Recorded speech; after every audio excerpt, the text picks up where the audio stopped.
All we really wanted was maybe one day have something outside the city. The area is beautiful. We love the Berkshires. So we camped for 2 or 3 years, fell in love with the area, and literally one day we saw land for sale. I said, oh, just kicks and giggles, let's just go and see it. We looked at the land, which is right next to the state forest. I mean, we loved the state forest, and yeah, location. So we're both, I think, pretty naive when Yes. it comes to purchasing land. Well, we knew that there was a lot of ledge, and they said, okay, it is steep, but Right. imagine the views. Right. But ledge, if you don't really know what that means, and we just, okay, it's rock, so build on Right. rock. Well, we quickly found out that the higher you build, the difficult and the expense and whatnot. Right. Watch this part here. It was a overwhelming site because it was all treed and rocked and you couldn't really tell, and it is the kind of site that a lot of people would say, you should never buy that. First of all, difficult to build on for the slope, and then you never know if you're going to hit solid ledge all the way or not. Did this turn out to be solid rock? It's pretty much, you could consider it solid rock. It's part of why it was so hard to build. We had a choice though. He said, well, you can come and blast. We didn't want to do, because then we were now, not just we love the area, but now it's our land. Now we love everything about it, every tree, every pebble, every leaf we didn't want to disturb.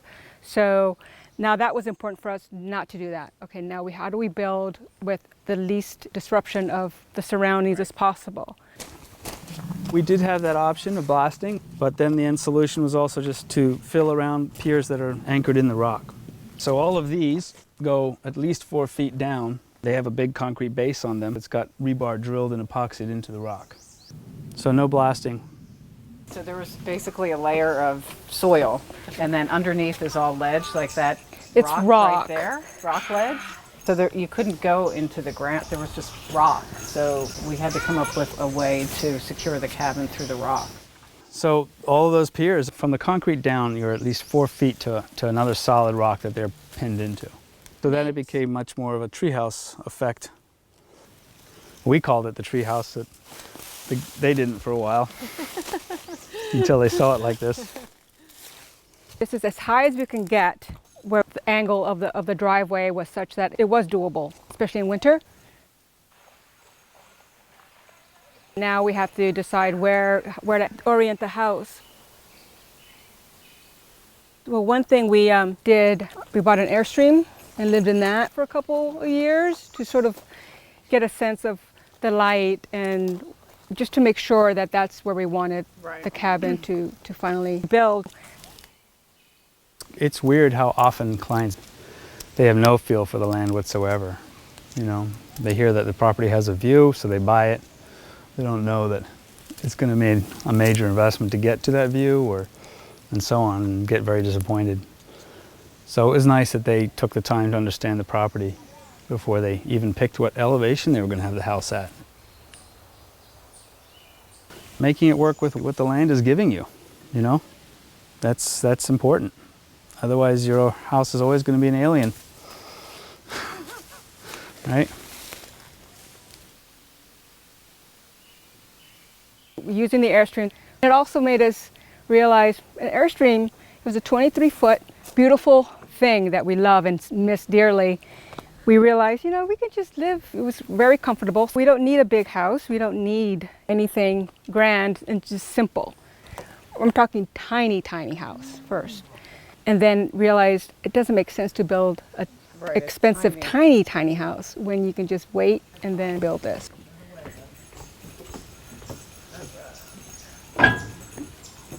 So this is our deck. And you feel like you're in the forest. Yeah, that's what we wanted too.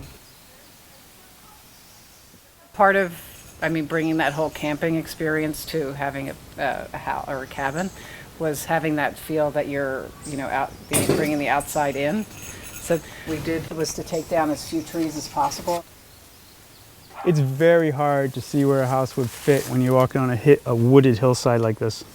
And we moved it at the last minute, a couple of feet here and there. And then which trees to save and which not to save, and how close, and which ones would be healthy later and look good, and which ones we should take out because they're going to fall on the house later. So we've had to selectively measure the health of all of these. So you wanted this to feel like a cabin. Yes. People say it's a house. No, we want to say it's a cabin. A modern cabin.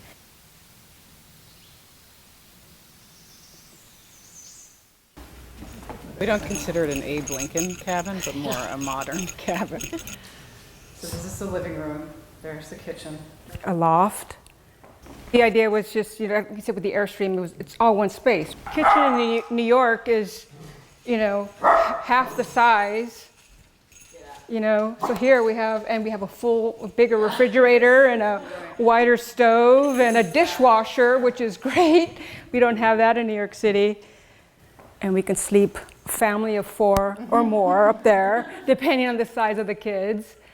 So they have their But own. you wanted it open. Right. Your guests Yeah. have to be. We say it's not a house for the shy.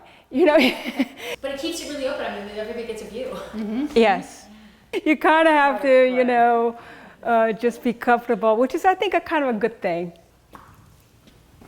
Here is something you don't see in New York City, a washer and a dryer. Another upgrade. And our D's designed to our architect, pocket doors, so that's less space taken up with doors. So it's very efficient for the square footage. It's amazing. So this is our bedroom. And is that a closet behind you? That is. That is. We won't open, well, Oh. it's neat Oh, it's enough. So yes, that's a closet behind us. In New York, the bathrooms are so small. And we wanted to have more of a roomy bath. This and is we a wanted to have roomy a bathroom. shower. And then the other thing that we wanted with the shower was to make sure that you can see outside. So when you're give you an outdoor shower. Outdoor shower feel. This is a funny thing because they originally had it piped this way. And I go, no, it has to be facing this way because I want to look outside. So you notice the controls are on this We side. didn't make it easy. So, okay, so at least they could do this too. So I can have we can have our outdoor shower. And everybody loves it. The guests go, oh my God, this shower is great. And even the tub. So she has her view. You can see just as I'm sitting here fully clothed in the bathtub just how quiet it is. So So this is all open. So This is another pocket door, so it's meant to be like just the flow throughout. you can enter the bathroom from there or here, which is nice for guests if they're in the bedroom. We're never going to put a curtain, never going to put a shade. We'll never ever do that. Not a house for the shy. No, it's not. No one's going to look. Well, there's nobody around. Nobody around, exactly.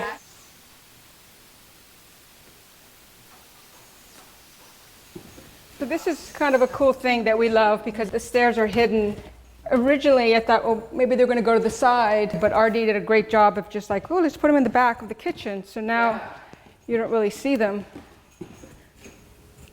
And, this is all, obviously it could have been solid, I guess, but no, we want, And this matches the railing in the deck so that it's all connected. uniformed.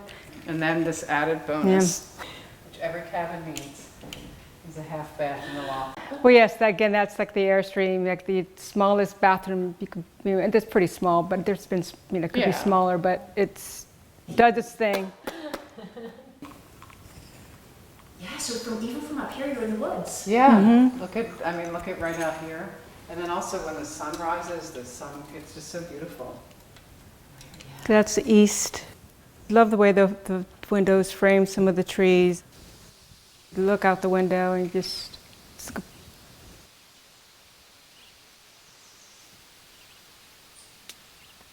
So the great thing was that they were willing to invest in a small place. It's doing the least damage and impact, and it's as effective and useful, and it's beautiful. Where's your tennis ball? Pablo, where's your ball? There it is. Here. It's a very misleading thing, and the whole small building interest in tiny house business all going on. Everyone's like, oh, well, it costs so, house costs X per square foot, that means that house is like $150. No. Your square foot cost is incrementally, exponentially higher. Because you're spending the same amount of energy on this small thing. So when you're spending that much, you're naturally going to want to build a bigger house. Good job. But I'm glad when they want to invest in a smaller place. All right. And sometimes it really does pay off, especially lately, because people are not necessarily interested in size. Good job, Hobby. I mean, I do think when you have something smaller, you're more in touch with nature all around because Yeah, you're more exposed to it, you're talking more with it. Your presence and your implant is not the predominating factor anymore.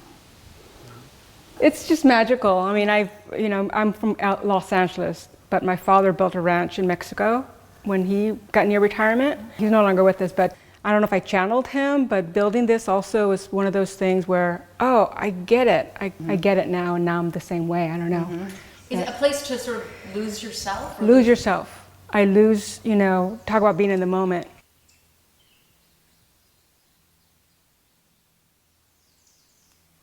From here, it actually feels like you're outdoors. Almost feels like a deck. Like I see the, yeah, About bringing the outside in. yeah. It does feel that way even when you're sitting here, because when I look at Maricela, the trees are right there. So I was always attracted to the aesthetic of Scandinavian cabins and how minimal they are, and or at least that's what I've seen. So that was sort of an inspiration for how we sort of. Even now, this is a bit too many things, but things have to be guest friendly and whatnot. So the smaller space means you don't need more. Maricela mentioned her dad and his ranch in Mexico. This is his hat from the ranch in Mexico. So we have a little bit of her father here. And then the artwork, most of the artwork you see, these are my brother's drawings. He's no longer with us, but he was a great artist, so we have a lot of his work here. You can just pick the things that are meaningful and Yeah. sort of, the forest and a few items. Right, I mean, right, exactly. That's why we don't want to put too much on the walls, and to us it's about looking outside at the trees, and so that's how we're going to keep it.